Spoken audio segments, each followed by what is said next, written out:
Bookworms. So I know it's been a while since I've done a video for you guys, but I'm here to do a book haul because I got quite a few books for Christmas and I thought I'd like to share them with you guys. So the first is Crescendo by Becca Fitzpatrick, and it's basically about a character who is basically trying to survive through life, and she gains a guardian angel who, for one reason or another, isn't acting like a guardian angel, and he's becoming close to someone that the main character doesn't trust, and it's basically a story about that. I'm not sure what the actual storyline is, aside from the fact the girl has a guardian angel, but that should be interesting. The second is Fated by Alison Noel, and it's about a character who apparently strange things are happening, like crows are chasing her and there's glowing people stalking her, and the mum basically gets scared, sends her away to live with her grandmother, and the grandmother basically realises and tells this character that she's a soul seeker and is someone who bridges the gap between living people and dead people. So she has to, I'd assume, carry out quests and whatnot to do with that. The third is Easy by Tamara Webber, and if I'm completely honest, I'm not entirely sure what this is about. The blurb doesn't give a lot away, but I remember seeing it on the bookshelf over in Florida, and I remembered it was on my TBR list, so I realised that obviously I wanted to read it at some point in my life, so for $4, I might as well just pick it up and give it a go. So I can't explain what it's about because I don't really remember, but all I remember is I wanted to read it, so I bought it. The fourth one is Eve by Anna Carey, and this one's basically about a deadly virus that wipes out pretty much the entire of Earth's population, and is a character called Eve who learns some sort of secret, and she lives in her school. She doesn't exit the school's boundaries, and for whatever reason this secret means that she has to flee the school and survive on the outside world. And she meets a boy character who she ends up falling in love with, I'd assume, and it's basically saying that she's been taught to fear males for her entire life because she's never encountered them, but apparently he wins her trust, yada yada yada. Yeah, that one should be pretty good. I'm quite looking forward to reading that one. Next is One Summer by David, you can decide how to pronounce that last name because I have no idea. And it's basically about a character called Jack who's terminally ill, and his wife suddenly dies in a car crash, and apparently against all odds he starts recovering from his illness and looks after his children, and during one summer he starts to realise family values, I guess, and he falls in love again. So it's kind of just like a rom-com-y book, and you guys know I love rom-com books, so that should be okay, maybe even slightly good. I don't have high expectations for this book, but it might prove me wrong.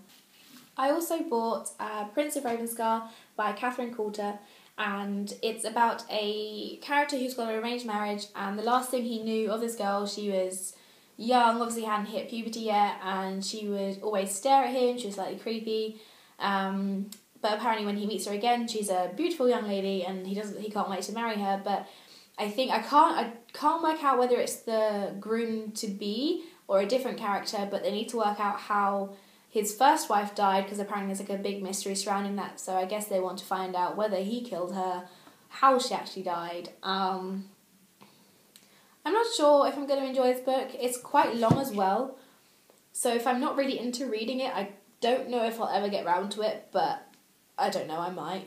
Next we have 77 Shadow Street by Dean Koontz, and this isn't the type of book that I would pick up usually, but my mum basically picked it out for me and said, I think you might enjoy this, so I'm going to give it a go. It seems to be quite scary, hence the reason why I wouldn't have picked it up of my own accord.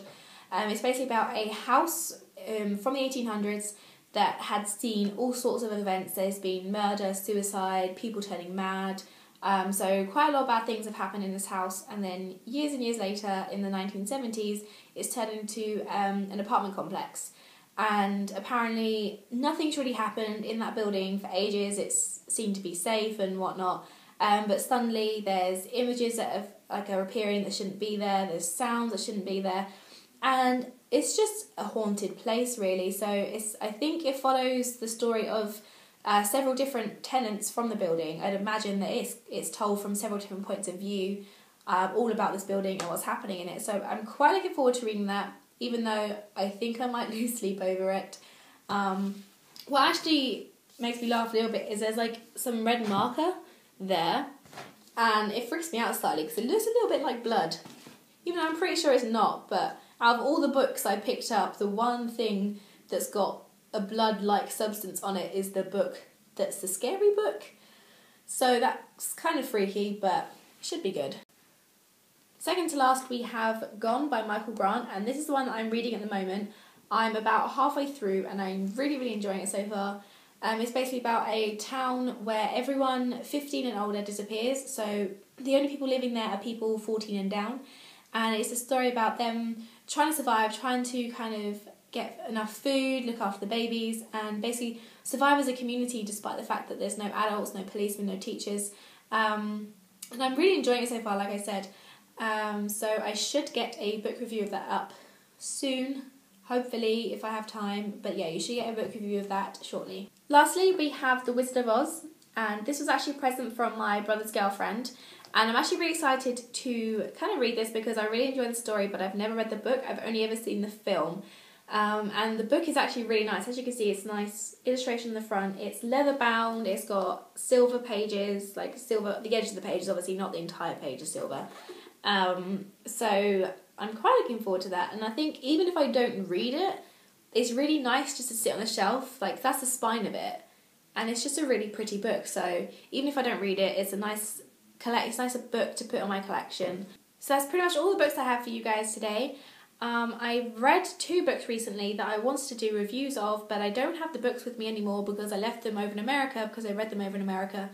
So hopefully, it's been a little while since I've read them, but hopefully I can remember the main parts of the story and manage to do a review for you guys, because I realise it's been ages and ages since you've had a review from me, and I'm really sorry about that.